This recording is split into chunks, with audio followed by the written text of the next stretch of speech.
اعوذ باللہ من الشیطان الرجیم بسم اللہ الرحمن الرحیم۔ سورہ نساء سورہ نمبر 4 آیت نمبر 48 میں اللہ نے فرمایا ہے ان اللہ لا یغفر، بے شک اللہ نہیں بخشے گا اسے ان یشرک بہ، جس نے اللہ کے ساتھ کسی کو شریک کیا ہو، وَيَغْفِرُ مَا دُونَ ذَلِكَ لِمَن يَشَاءُ، اور اللہ جسے چاہے گا بخش دے گا۔ اللہ رب العالمین کے ہم بندوں کو شرک جیسے گناہ سے بچنا ہے ہماری موت تک۔ 23,699 نمبر والی حدیث مسند احمد کی محمود بن لبید رضی اللہ عنہ روایت کرتے ہیں، رسول اللہ صلی اللہ علیہ وسلم فرمائے صحابہ سے، میں تم میں وہ شرک سے ڈرتا ہوں جو شرک اصغر ہے۔ صحابہ نے سوال کیا شرک اصغر کیا ہے یا رسول اللہ؟ تو نبی صلی اللہ علیہ وسلم فرمائے الریا، ریاکاری، دکھاوا، یعنی جو اعمال اللہ کی رضا کے لیے ہمیں کرنا ہے طریقہ محمد صلی اللہ علیہ وسلم کے مطابق، وہ اعمال ہم عوام الناس میں واہواہی چاہنے کے لیے کریں گے، شہرت حاصل کرنے کے لیے کریں گے، تو وہ عمل ریاکاری والا عمل ہے۔ کل قیامت کے دن اللہ رب العالمین جب لوگوں کو ان کے اعمال کی جزا دیں گے تو ریاکاروں کے طرف مخاطب ہو کر کہیں گے جاؤ ان کے پاس جن کو دکھانے کے لیے تم اعمال کرتے تھے، دیکھو کیا وہ تمہیں کچھ جزا دیتے ہیں۔ یہ اللہ کہنے والے ہیں ریاکاروں سے قیامت کے دن۔ لہذا لوگوں شرک اکبر بھی نہیں کرنا ہے تو شرک اصغر بھی نہیں کرنا ہے، اللہ رب العالمین کی جہنم سے ڈرتے ہوئے زندگی گزارنا ہے۔ آج کی ہماری اس تقریر کا جو عنوان ہے احسان رضوی کو میلاد پر جواب، جشن عید میلاد النبی کے نام سے یہ لوگ جو منا رہے ہیں عید، اور اس کو عید الاعیاد کا بھی نام دے دیے ہیں، آخر اس کی حقیقت کیا ہے؟ احسان رضوی کی جھوٹی باتیں سناتے ہوئے ہم جواب دے رہے ہیں۔ احسان رضوی کہتے ہیں کہ اہل حدیث عالم کی کتاب میں خود میلاد منانا لکھا ہوا ہے، جبکہ یہ جھوٹ ہے۔ سنیے احسان رضوی کی باتیں۔ میلاد شریف کے آنے سے پہلے ہی دنیا بھر میں فیس بک کے ذریعے، ای میل کے ذریعے یہ میسج پھیلاتے ہیں کہ یہ بدعت ہے، یہ حرام ہے، یہ شرک ہے، وغیرہ وغیرہ، اس طرح کی باتیں پھیلاتے رہتے ہیں۔ اور سیدھی سی بات ہے کہ وہ کون ہے وہ خود ہی جانتے ہیں۔ وہ اس لیے روتے ہیں، ان کو تکلیف اس لیے ہوتی ہے میلاد منانے سے، اس لیے کہ شیطان بھی رویا تھا، شیطان کے ماننے والے یہ خود بھی رونے لگے ہیں۔ اور الحمدللہ فرشتوں نے خوشی منائی تھی تو ہم بھی میلاد کی خوشیاں مناتے ہیں۔ میلاد شریف کے تعلق سے کئی احادیث، کئی آیتیں، کئی کتابیں اس کے تعلق سے لکھی گئی، ہزاروں کتابیں میلاد شریف کے تعلق سے لکھی گئی ہیں، لیکن میں اس مختصر وقت میں آپ کو ایک کتاب دکھانا چاہتا ہوں جس کے مصنف ہے محمد بن عبد الوہاب نجدی۔ نام سے ہی آپ کو اندازہ ہو گیا ہوگا کہ یہ وہ شخص ہے جس کو امام الوہابیہ کہتے ہیں۔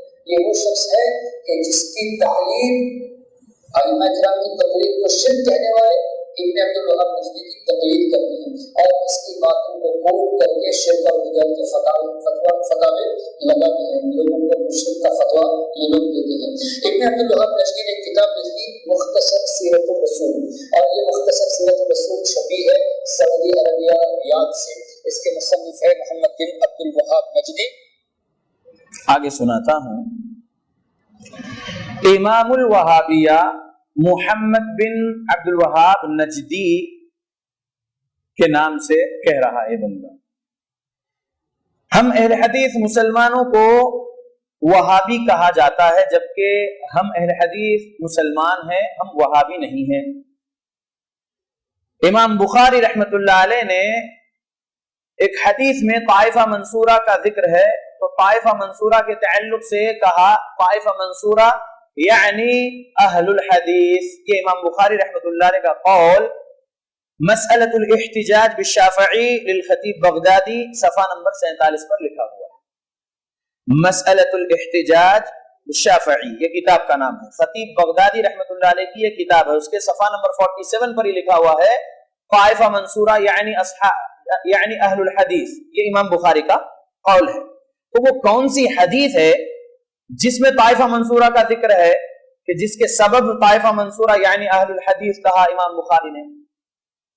2192 نمبر والی حدیث ترمذی میں ہے. امام ترمذی رحمہ اللہ نے لکھا ہے، نقل کیا ہے حدیث. رسول اللہ صلی اللہ علیہ وسلم فرمائے لا تزال طائفة من امتی منصورین لا يضرهم من خذلهم حتى تقوم الساعة. ہمیشہ سے میری امت میں ایک گروہ ایسا رہے گا جس کو اللہ کی مدد ملتے رہے گی، جس کو اللہ کی مدد ملتے رہے گی. منصوری نہ کہا. لا يضرهم من خذلهم، جو ان کو نقصان پہنچانا چاہے وہ ان کو نقصان نہیں پہنچا سکے گا.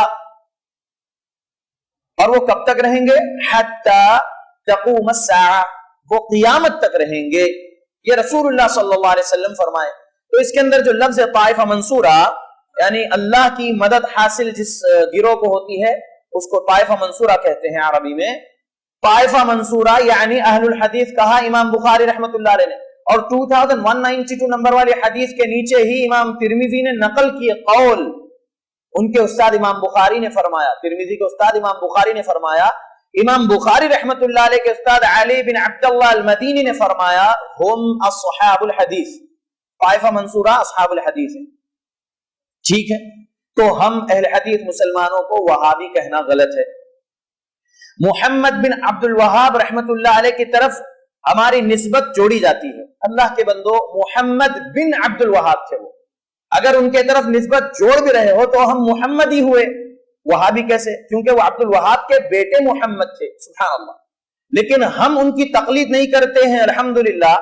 محمد بن عبد الوہاب رحمۃ اللہ علیہ کی تقلید نہیں کرتے، اور نہ ہی کسی محدث کی، کسی مفسر کی ہم تقلید، کسی امام کی ہم تقلید نہیں کرتے. ہم اہل حدیث مسلمان اطاعت کرتے ہیں، اللہ کی اطاعت کرتے ہیں، رسول اللہ صلی اللہ علیہ وسلم کی.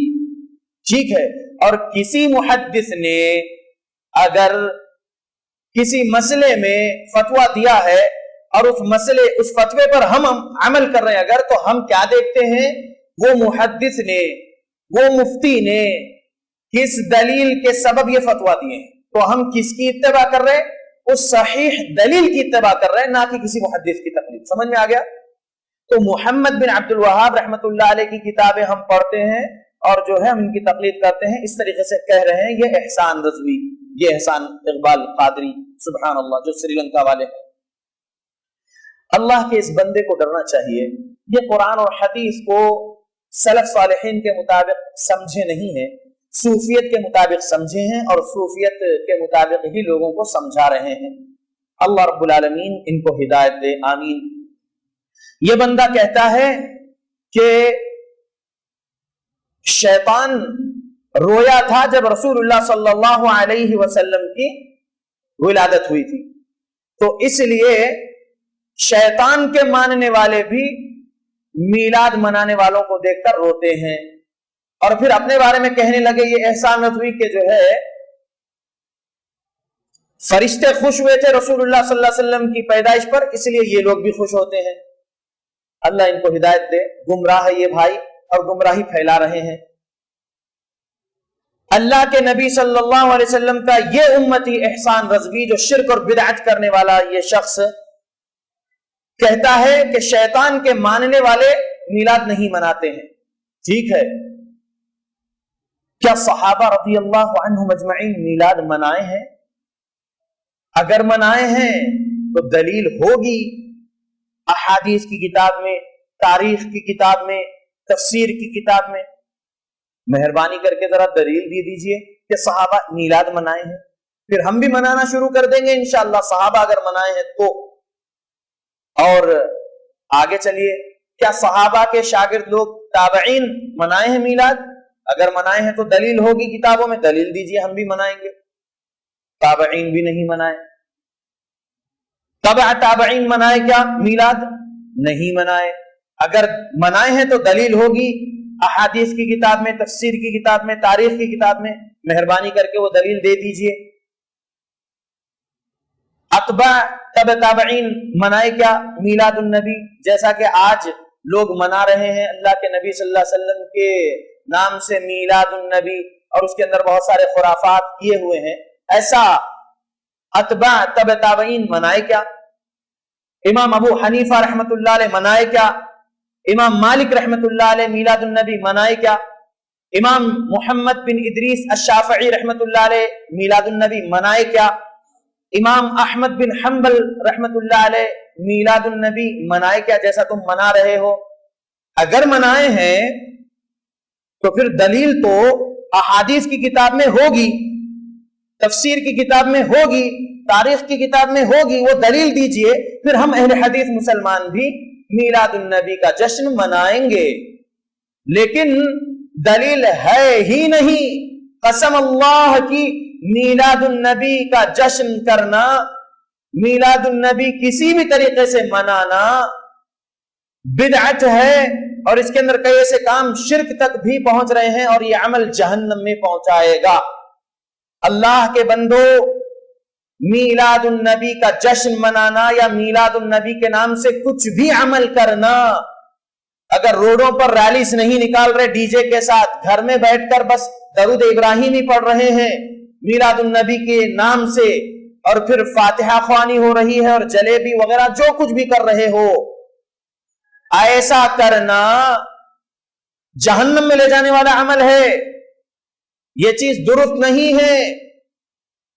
اگر تم جشن نہیں منا کے خاموشی سے بھی اپنے گھروں میں منا رہے تو یہ بھی چیز درست نہیں ہے, کیونکہ صحابہ نے نہ جشن منائے ہیں اور نہ ہی خاموشی میں اپنے گھروں میں میلاد النبی منائے ہیں, نہیں منائے ہیں. ایک بھی دلیل نہیں ہے. آگے سنیے یہ بندہ کیا کہتا ہے.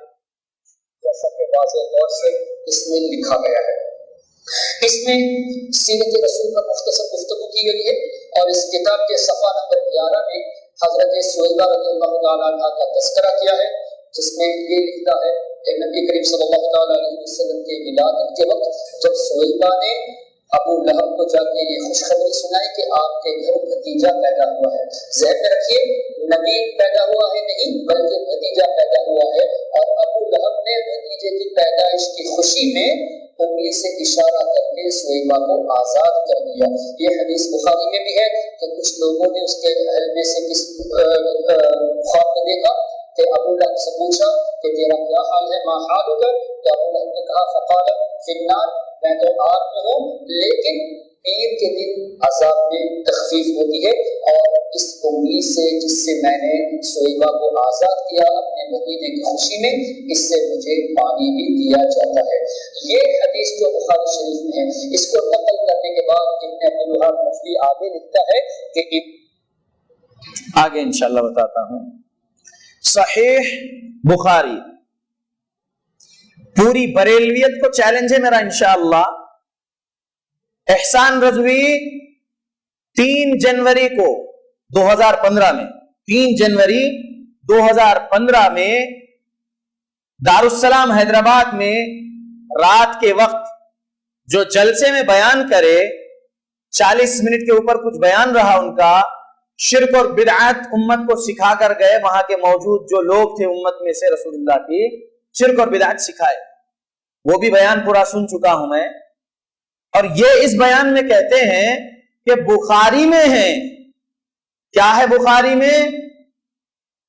سویبہ کے تعلق سے یہ ہے کہ رسول اللہ صلی اللہ علیہ وسلم کی پیدائش کی خوشی سنائی سویبہ ابو لہب کی لونڈی نے, تو ابو لہب وہ خوشی میں اپنی انگلی کے اشارے سے آزاد کر دیا سویبہ کو. ٹھیک ہے, تو اس کے مرنے کے بعد, ابو لہب کے مرنے کے بعد ہوا یہ, کسی نے یعنی ابو لہب کے خاندان میں سے کسی ایک نے خواب میں دیکھا ابو لہب کو اور پوچھا کہ کیا حال ہے تیرا, ما حالک, یہ الفاظ اس بندے کے ہیں، اور جس کتاب میں یہ بتا رہا ہے وہ کتاب میں بھی لکھا ہوا ہے، لیکن بخاری میں وہ الفاظ نہیں ہیں۔ ٹھیک ہے، تو ابو لہب نے کیا کہا کہ بہت برا حال ہے، لیکن یوم الاثنین یعنی پیر کے دن، جیسا کہ احسان رضوی کا کہنا ہے اور وہ جس کتاب میں سے کوٹ کر کے سنا رہے ہیں لوگوں کو، پیر کے دن عذاب میں کمی ہو جاتی ہے، اور جس انگلی سے اشارہ کر کے سویبہ کو آزاد کیے تھے اس انگلی کے سرے سے جو ہے کچھ پانی چوسنے کو مل جاتا ہے۔ یہ الفاظ ہے۔ تو ابو لہب خوشی منایا تھا بھتیجے کی پیدائش کے موقع پر، تو اس کے لیے عذاب میں کمی ہو رہی ہے، یہ ان کا کہنا، یہ ان کی دلیل ہے میلاد منانے کی۔ آگے بھی ہے بات، لیکن میں یہاں پر بخاری بتانا چاہتا ہوں۔